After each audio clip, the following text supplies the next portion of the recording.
Nyampe. Nyampe. Nyampe sama Bunda. Sodako dulu apa bayar utang dulu? Bayar.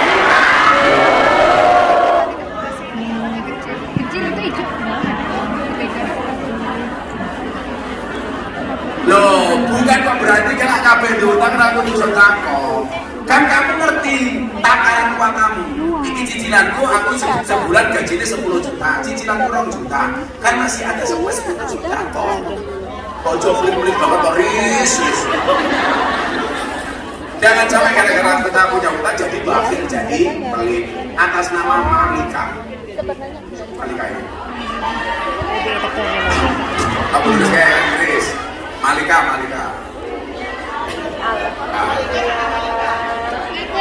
Iris. Ada dikasih nana nggak? Dikasih. Ibu kebaca bu enggak? Oh, saya langsung mau bertanya. Nulisnya nggak? Apakah sudah ditalak? Ya Allah, liane lo Lewati dulu. Mau tanya Gus, cara mendoakan para yang sudah meninggal, apa harus disebut satu persatu namanya yang sudah meninggal? Itu yang baik. Lebih baik disebut satu-satu. Ada mantan bujung papat. Bojoku pertama jenenge Aris, Al-Fatihah. Bojoku kedua jenenge Budi, Al-Fatihah. Ternyata suami 4 meninggal semua gara-gara keracunan.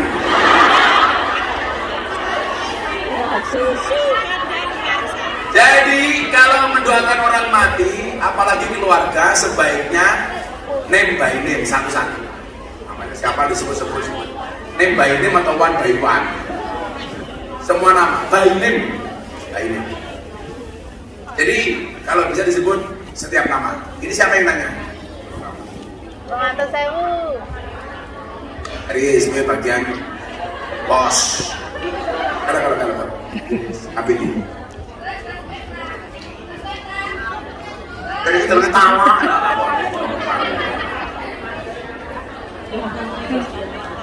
Alah. Assalamualaikum, mau tanya, apa hukumnya rambut diberi warna hitam, merah, hijau? Malah kan lampu merah itu.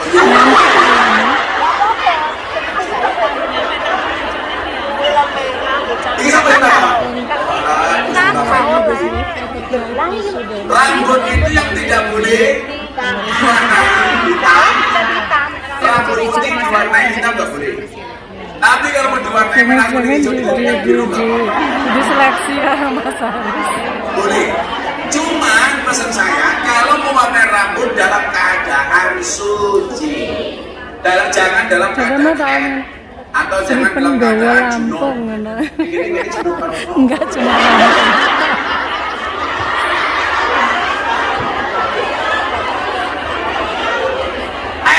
Nggak boleh. Men masih boleh. Pas mencret. Boleh nggak sholat di tempat gelap? Misal sholat subuh karena tidurnya sama anak omongannya, karena takut bangun kalau lampu dinyalakan, jadi sholat di tempat gelap. Dipastikan tempatnya suci. Mau gelap pas sujud, adalah kalau saya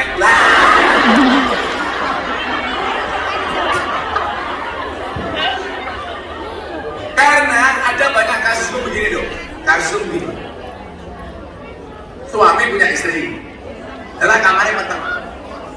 Pas lampu dikeloni, begitu lampu ini murup loh, kok pembantu nih lah.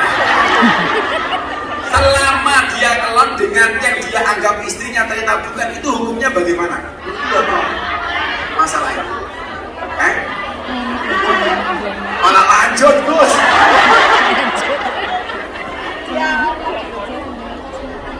Kalau ini di tempat gelap, asalkan cuci, nggak apa-apa. Yang penting matamu jangan merem. Terus gelap, merem. Nggak boleh, jangan menjamkan mata. Kalau sok tahu. Nah, baik deh, lebih baik. Kusuk apa kesurupan? Assalamualaikum Gus, apa hukumnya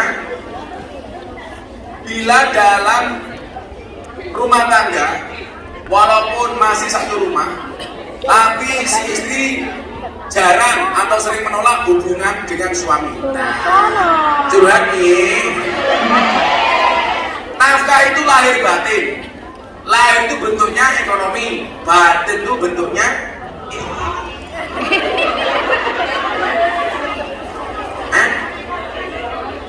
apa?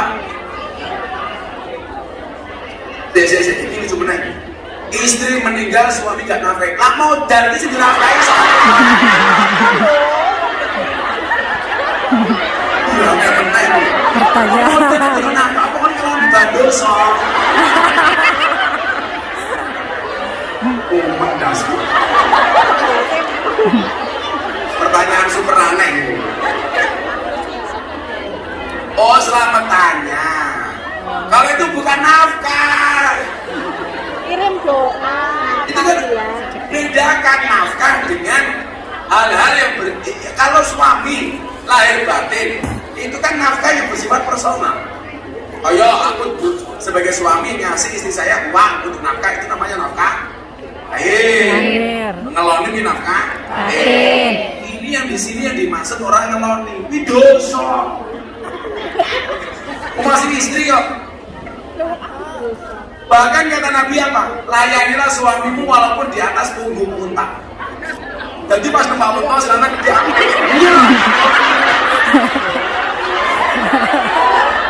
Itu seolah-olah sampai seperti itu. Orang pada pasir nyok.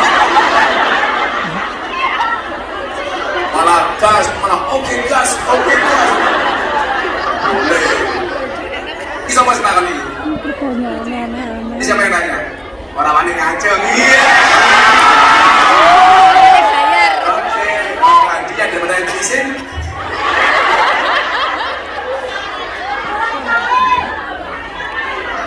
Tadi.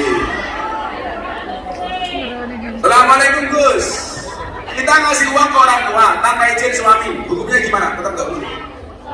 Kecuali uangmu sendiri yang berasal dari pekerjaanmu sendiri, dari bisnismu sendiri. Oh, kalau kita kerja boleh. Kecuali kalau uang itu dari suamimu, kamu kasih orang tuamu tanpa seizin suami. Karena aku janda, Gus, aman. Kalau punya suami itu hasil kerja kamu sendiri, boleh. Tapi saya tetap menyarankan bahwa istri tetap komunikasi dengan suami. Mau dia mengizinkan apa enggak, dia enggak punya hak. Yang penting gue ngomong. Jadi begini loh, istri itu taatnya berpindah kepada suami dari orang tua setelah dia menikah. Maka dia harus lebih taat kepada suami. Tapi kalau suami itu nggak boleh diatur istri soal hubungannya dengan kedua orang tua. Yang merusak hubungan anak laki-laki dengan ibunya itu biasanya istri.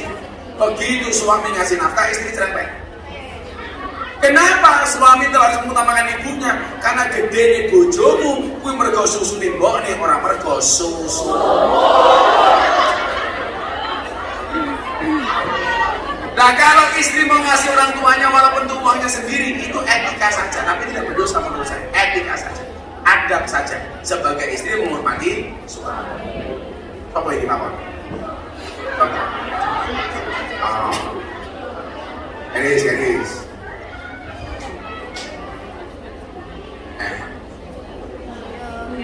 Assalamualaikum. Waalaikumsalam. Mau tanya? Aku mau jawab.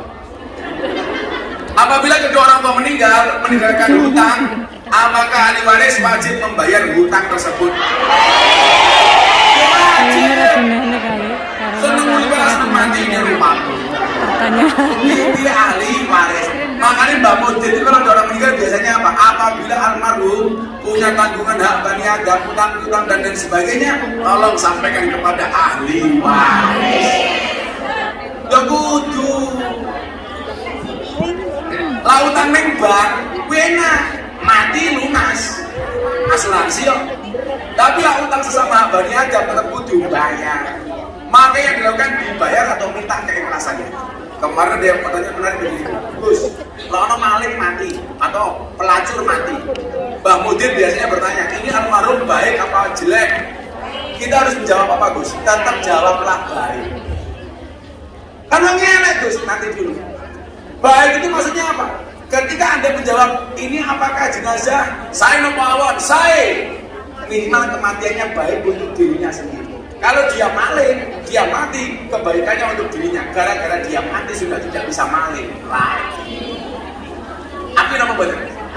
Ada BTS mati, saya paman saya. Gara-gara dia mati, dia sudah tidak menjadi lonte.